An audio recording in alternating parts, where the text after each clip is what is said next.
Hey guys, welcome to another huge episode of Triggered. It's great to be with all of you yet again. After 40 days of Democrat obstruction and whining, it looks like the government shutdown is over. But the rank and file Democrats are, as always, losing their minds. So, regardless of how your Monday is going, I guarantee it's going to be better than Chuck Schumer's. Today is also the 250th anniversary of the United States Marine Corps. Tomorrow is Veterans Day. So I want to send a special note of gratitude to all our incredible veterans and active duty Marines for their commitment and courage, showing what the best of America has to offer. Guys, make sure that you're liking, sharing, subscribing so you never miss one of these episodes. It's a big deal. Remember, if you miss the show here on Rumble, you can head over to Apple. You can get over on Spotify podcasts. If your friends get their podcasts that way, make sure they're aware of it, okay? Like, share, subscribe, check it out over there. If your friends would just share it with them, get the word out. You guys are all a part of that, okay? We have a lot of insanity that we got to stop. You guys are the front lines of defense. Share it and get it out there. For all of the top headlines that we cover here on the show, go over to my news app, MXM News, where you can get the mainstream news without the mainstream bias. That's M, Mike, X-Ray Mike, MXM News, okay? Check it out. And of course, make sure you definitely also check out our incredible sponsors, people who have the guts to support this program.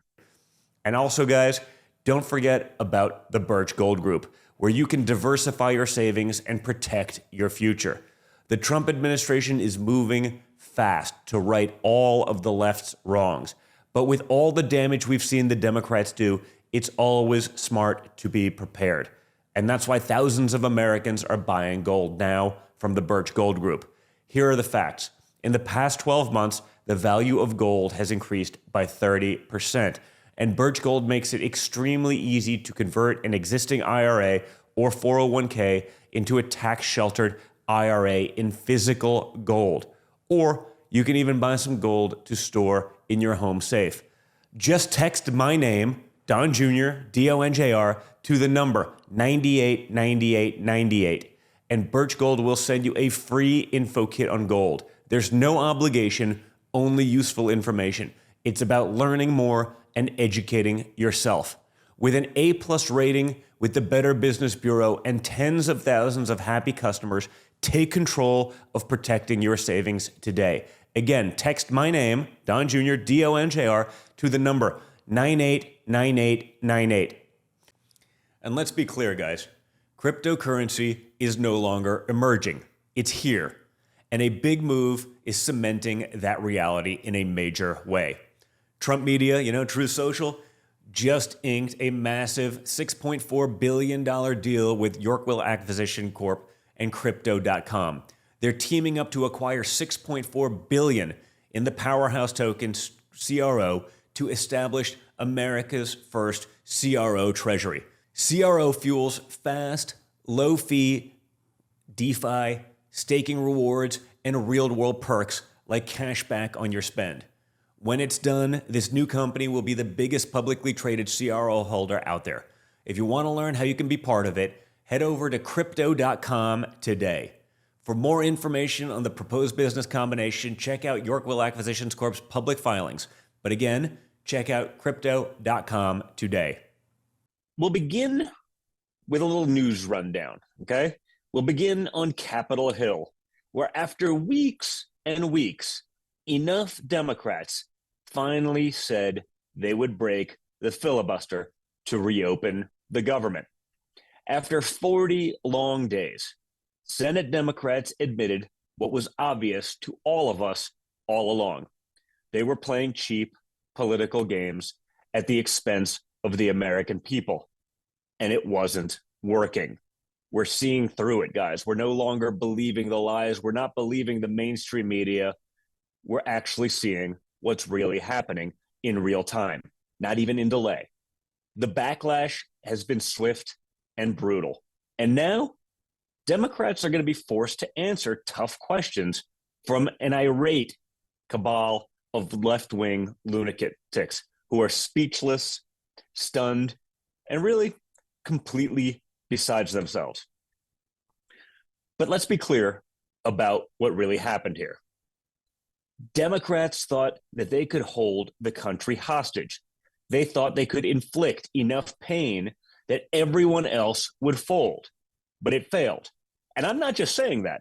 Remember, we saw Congress people actually saying that. They said it on the news. They said the quiet parts out loud. This is their thing. We know everyone's going to feel some pain, but, it's worth it to get what we want. And all for what? For leverage on their radical wish list? I mean, think about how insane that is. Now, the deal to reopen the government is basically what was already in the CR to begin with, along with a commitment to hold a vote on the extension of the failed Obamacare subsidies. Nothing gained, everything lost.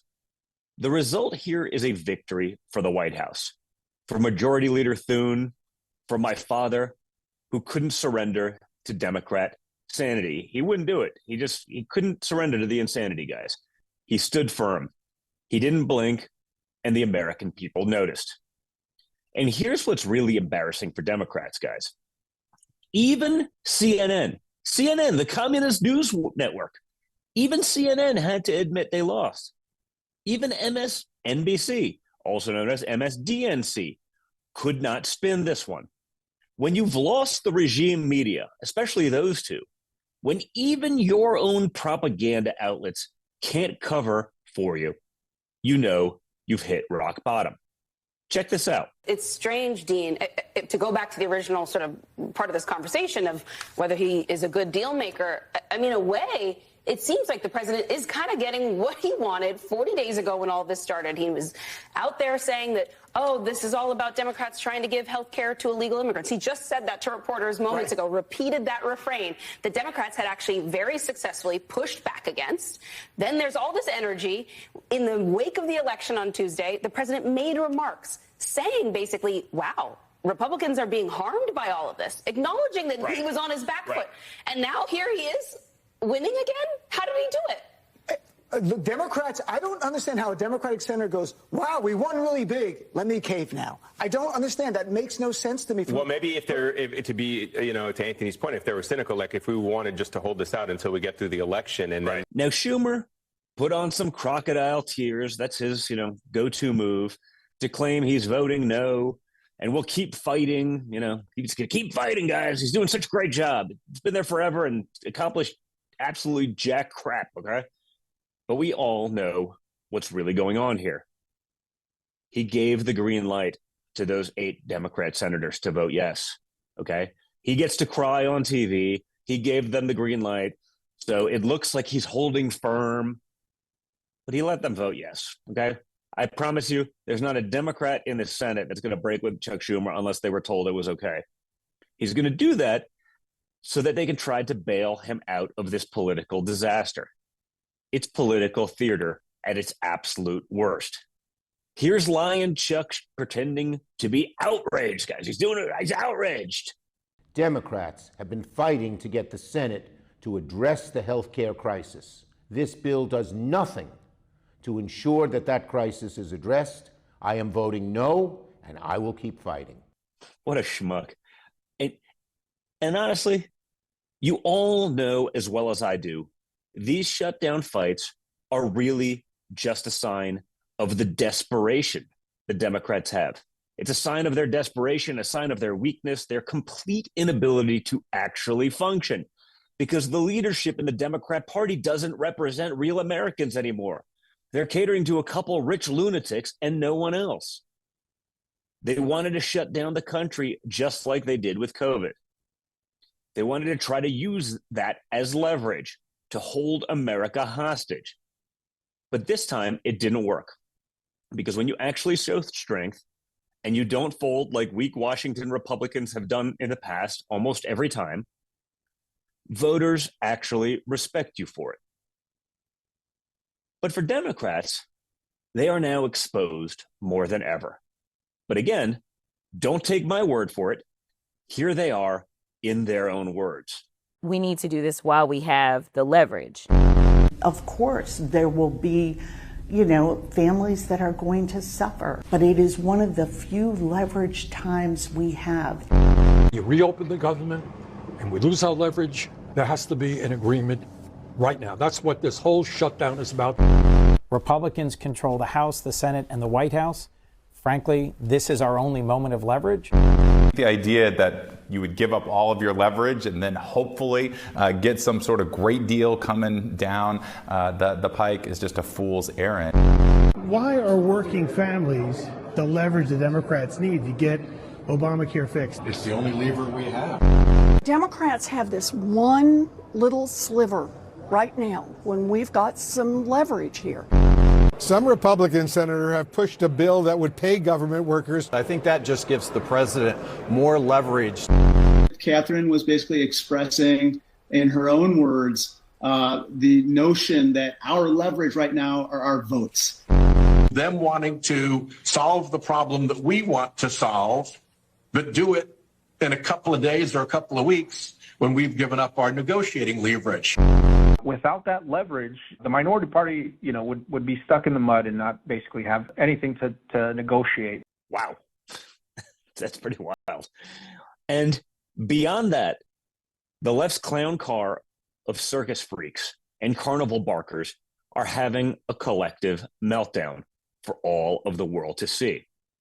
There's anger, there's sadness, there's despair, and yes, there's also unhinged screaming at the sky. Watch this one and enjoy it, because sometimes we like to revel in their absolute insane misery. Well, it looks like Democrats are caving to Donald Trump and the Republicans. We have breaking news right now. Senators have reached a deal to reopen the federal government, with some suggesting that Democrats are caving. Oh my God! So it turns out that Chuck Schumer was indeed behind the Democrat plan to cave. We have treason in the ranks. And I guess these, whoever these folks are, must want to be primaried. What? This is all they're going to get is a promise? The absolute cowardice of Senate Democrats. You will be primaried. We're coming for you, and we're not going to let you forget it. Do not get it twisted. You can get it braided. Don't get it twisted. You'll come. What the fuck are you doing? Are you serious? This is just crazy to me. Like, they gave up this season. Wow. My dogs are not happy about it either. So basically the Democrats get it. Let's just be real. So it appears the Democrats are caving.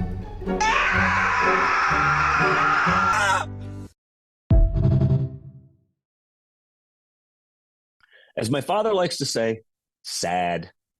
But this is the state of today's Democrat Party.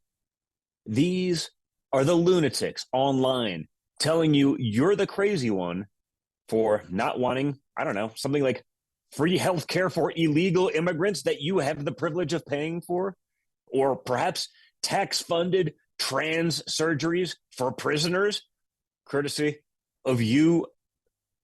We could probably use that money for good. I don't know. Seems kind of obvious.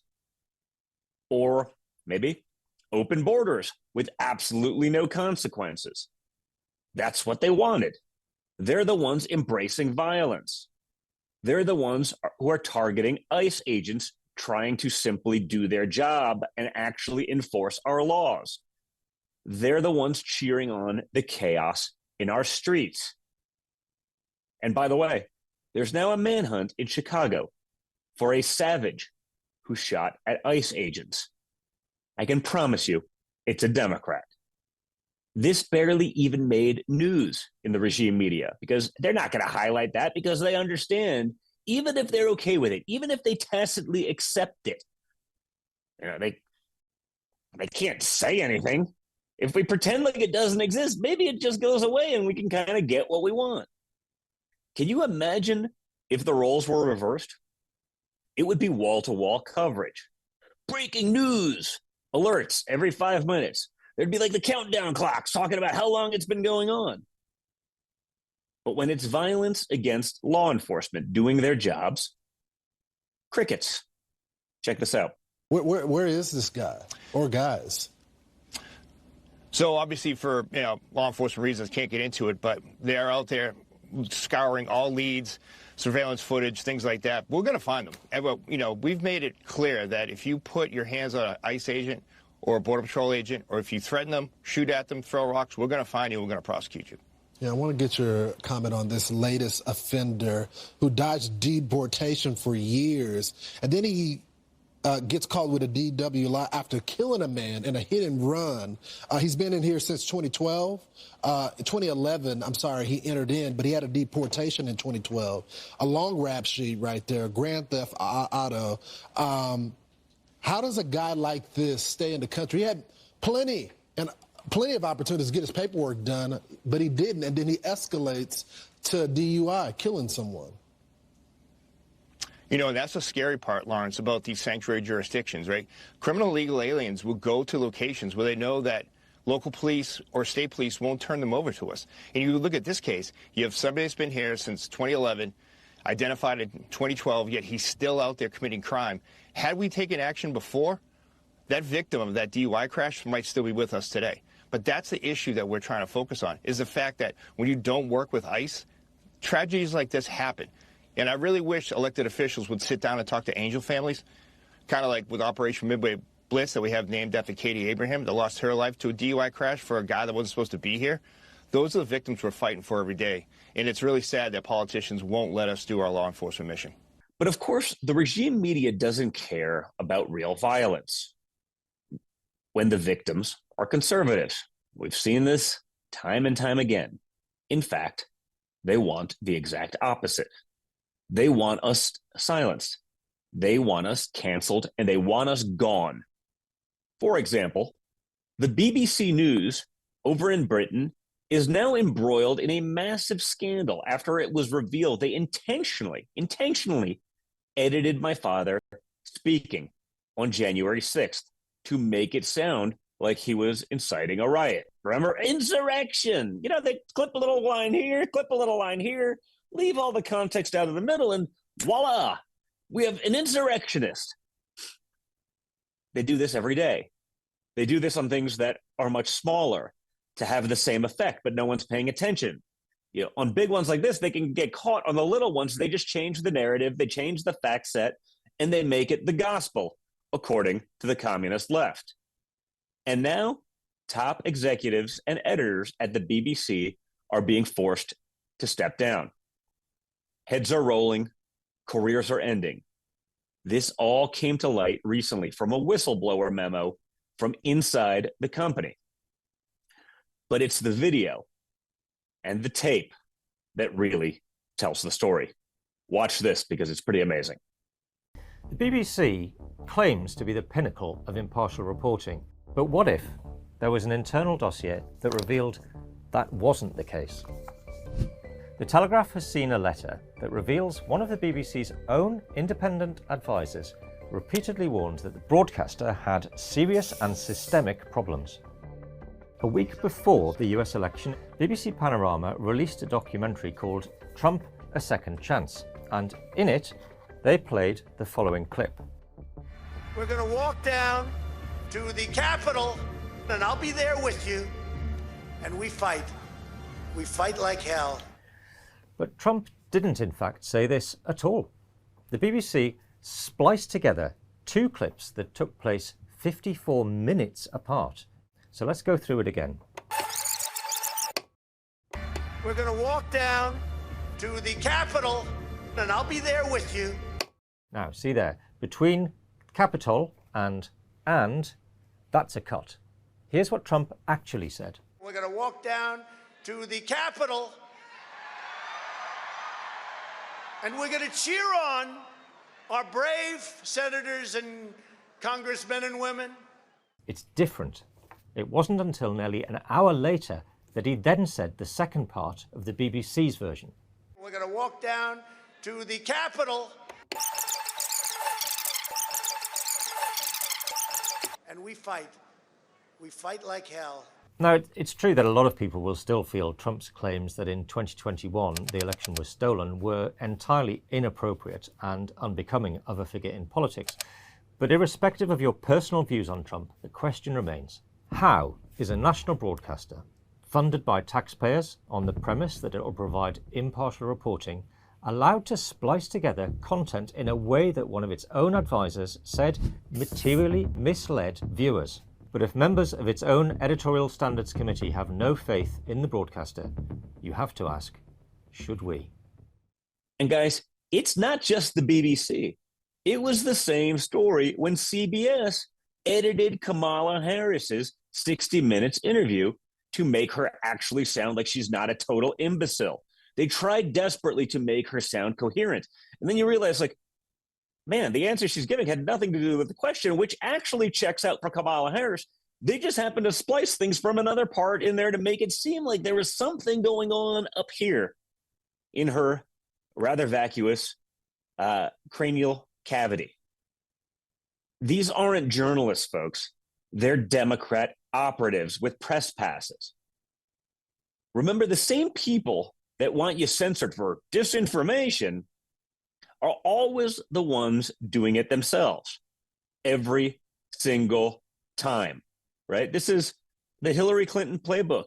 This is Saul Alinsky, rules for radicals. Accuse others of doing the things that you're doing, right? That's what they do. The same ones telling you that people can choose their sex and gender, telling you that drug boats are actually just innocent fishermen, right? Because a lot of poor fishermen in Venezuela are running 450 Mercs on the back of their boats, right? I believe that. The same ones telling you that January 6th was an insurrection, that Joe Biden was sharp as a tack. These are always the same ones caught in the massive lies themselves. It's projection at its finest, and they've been doing it for years. Frankly, they've been doing it for decades. Now, the good news is that there are signs that common sense is winning. For example, the International Olympic Committee says they will enact a new policy that will prohibit trans athletes from competing against biological women. Yes, folks, that's a win. I've been bitching about this since like 2015. It never made sense. It was never fair. And guess what? Even people on the left didn't care. I know this because when I complained about it on Twitter 1.0 a decade ago, that was like 95% leftists on the platform. Even they at the time would chime in and be like, man, I hate Don Jr. so much, but he's actually right about this one. Or I can't believe I agree with Don Jr. on literally anything. It was always made up. No one ever believed it, even the left. They're finally acknowledging the obvious reality that there are biological differences between men and women. Shocking, folks. Shocking. Who would know? This is what following the science actually looks like, guys. But frankly, we don't need to keep having these debates about things that have been totally obvious since the beginning of freaking time. Men are men. Women are women. Men are not women. Women are not men. The end. And speaking of sports, my father stopped by the Commanders-Lions game in Washington, D.C. yesterday. And even hopped in the booth to do a little play-by-play. Check this out. Would you like to call a play? Well, I would like to do that if you'd like me to, but I will say that your second string, your backup quarterback is a good quarterback, and he's had some very good games for you, and your first string quarterback has the potential, I think, to be a great quarterback. He's got to stop the injuries somehow. And guys, little known fact. My father probably knows more about sports than literally any human being. He's a total sports fanatic. Junkie follows it. It's amazing. But so I'm sure he had a little bit of fun with that, even in a Washington, D.C., D+93 kind of crowd.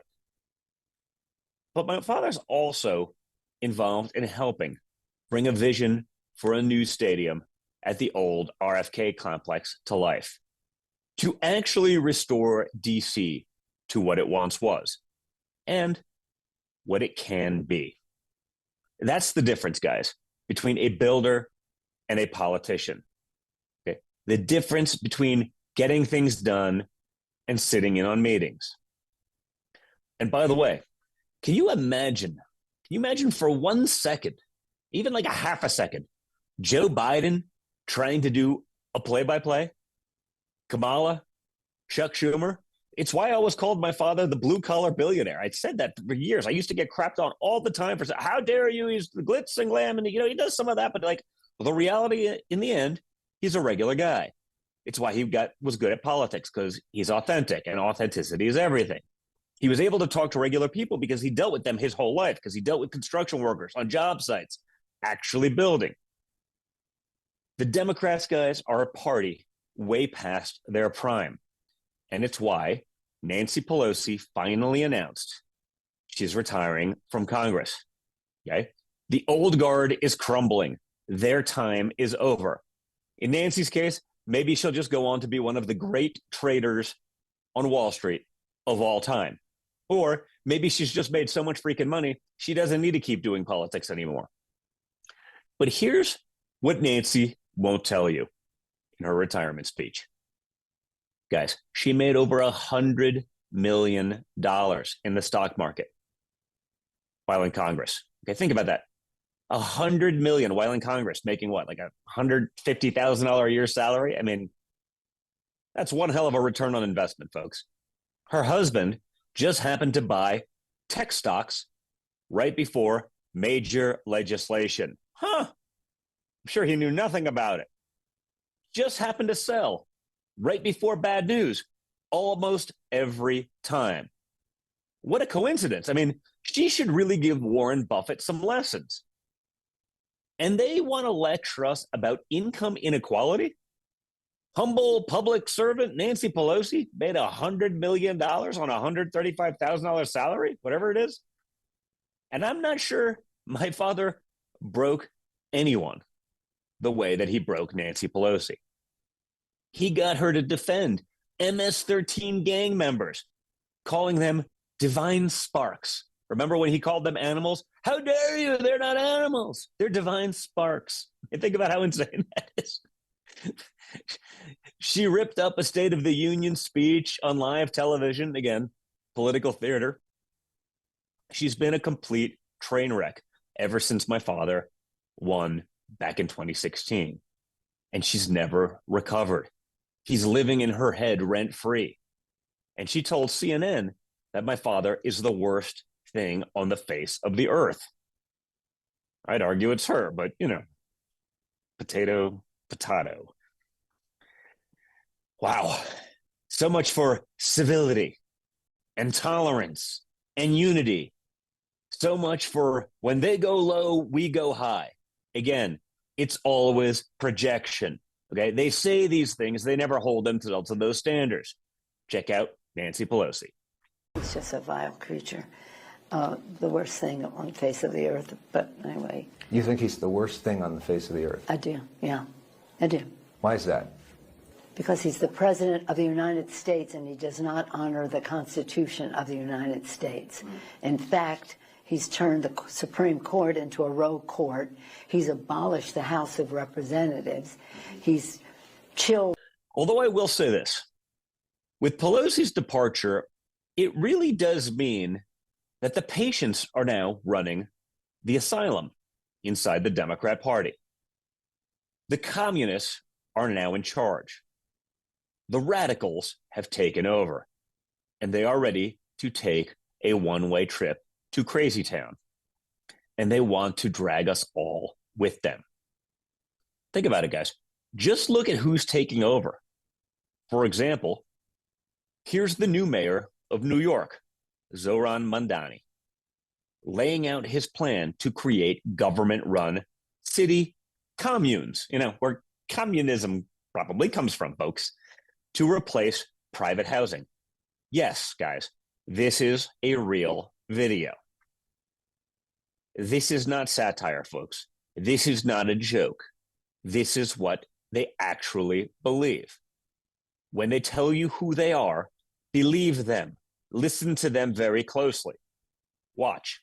Go further toward the Vienna model. We'll have to go beyond the market. We can establish community land trusts to gradually buy up housing on the private market and convert it to community ownership. We can give tenants a right of first refusal to buy out their landlords when buildings go up for sale. And we can fully commit to a new era of social housing, ending subsidies for luxury housing development and using our wealth to build beautiful, high-quality social housing projects that offer good homes and strong communities to everyone. We won't decommodify housing overnight, but we know what we have to do, and we have history to guide us. They want to take ideas that have failed literally everywhere else and import them here. Venezuela, Cuba, the Soviet Union, pick your poison. They want to bring it to America. And it would be comical, guys, if it wasn't going to harm so many innocent, hardworking people who just want to live their lives in peace and quiet, to have government out of their face in every aspect, at every turn. Check out Stephen Miller here on Democrat extremism. But look, at the end of the day, what this really comes down to is this, Jesse. Who lives in your country determines what your country is, right? Haiti doesn't work as a country. Like, it just doesn't. People have tried forever. People have spent billions of dollars trying to make Haiti work as a project. Haiti doesn't work. If you take Haiti and you move it to America, it's not going to work here. Somalia doesn't work as a country, has never worked as a country. You take Somalia out of Somalia, you put it here, it's not going to work any better. It's not about how you feel about an individual immigrant. It's about the policy at a systemic scale. If you move the third world to the first world, eventually we become the third world. And that's not good for us. It's not good for anybody who wants to live here in the future. All right, Stephen Miller breaking it all down. Thank you so much. Good to see you. And as I said earlier, today is the 250th anniversary of the United States Marine Corps. And tomorrow is Veterans Day. Think about what our military stands for. Think about the courage and the sacrifice, the blood spilled, the lives lost, the freedom protected. And then listen to what you hear these people on the left say about America. They want to teach our soldiers about white privilege. I'd rather them focus on winning wars. They want to focus on pronouns instead of marksmanship. They want to lower standards in the name of equity, right? Where everyone ends up the same. That's not a system that makes any sense. They care more about diversity quotas than combat readiness. We've seen that for years. And it's why we're fixing all of that inside the Department of War. The military isn't great because of DEI. It's great because of Americans who are willing to sacrifice so much. It's not great because of preferred pronouns. It's not great because of diversity training or critical race theory or gender affirming care or any of their woke nonsense. Guys, again, it's great because of mission readiness and unity and the unbreakable bond between warriors who would die for each other and for this country. Or, as J.D. Vance said in his speech to the Marines over the weekend, we will make it clear that your job is to kick the enemy's ass and to come back home safely. Check it out. One of the mistakes that I think we made over the past 40 years, over my entire life, and let's be honest, it was Democrats and Republicans, this is not even a partisan point, is that we were too willing to send our Marines and our soldiers and everybody else off to war without giving you clear guidance about what you needed to do and clear guidelines for when you would come home. And that is one thing the President of the United States and everybody in the White House, we promise we will never do. When we send you off to fight our nation's battles, we will do it with full confidence. We will give you the knowledge and the tools you need to win, and we will make it clear that your job is to kick the enemy's ass and come back home safely. That is our sacred promise from the President of the United States on down. That's what we owe every single one of you, is a clear mission and a clear promise that when you do that mission, you're going to come home safely. That's it, guys. That's the mission.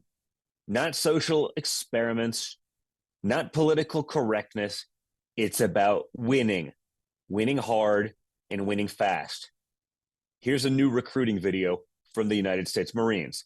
And let's just say a change in leadership at the top, just like we saw in the presidency, makes all the difference in the world.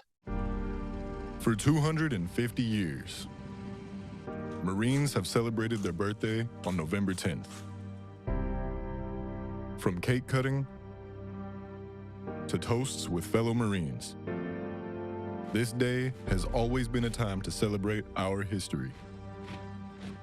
But at every pivotal moment in our country's history, when our nation has needed the might of the Marine Corps, Marines have celebrated with a true fighting spirit. On November 10th, 1943, Marines celebrated their birthday on the small island of Guadalcanal, where vicious fighting took place on our way to securing victory in World War II. November 10th, 1965, Marines were landing on the beaches of Tom Key, kicking off Operation Blue Marlin in South Vietnam. November 10th, 2004, Marines were fighting door to door in the city of Fallujah, executing Operation Phantom Fury. To a Marine, locating, closing with, and destroying the enemy is the best birthday present one could ask for. Here's to 250 more years of fighting, shooting, flying, detonating, landing, scouting, jumping, driving, charging, and always winning. Happy birthday, Marines.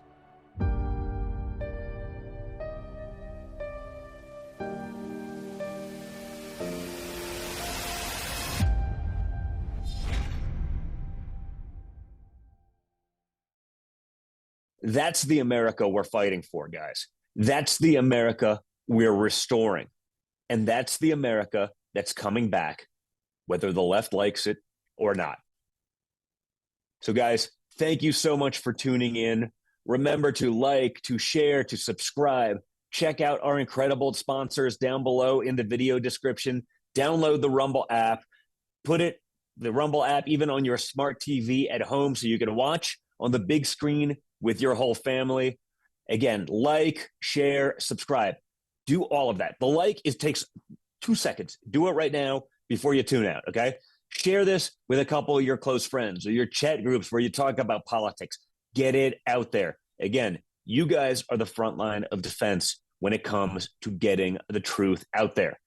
So check it all out. Check out the sponsors. Show them some love. Thank you so much, guys, and I'll talk to you all again very soon. Have a good night.